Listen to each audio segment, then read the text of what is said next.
Sıramızlar boyunca kayradan Usman. Güzel. Ana mesela Jönö'nün maksat kılıyız ağızlı Jönö Balam.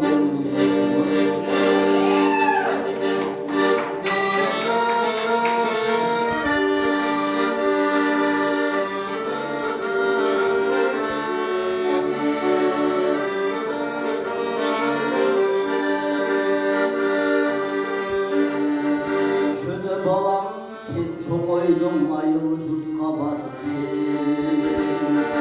ayıla bakanday jatat bir kaların alıp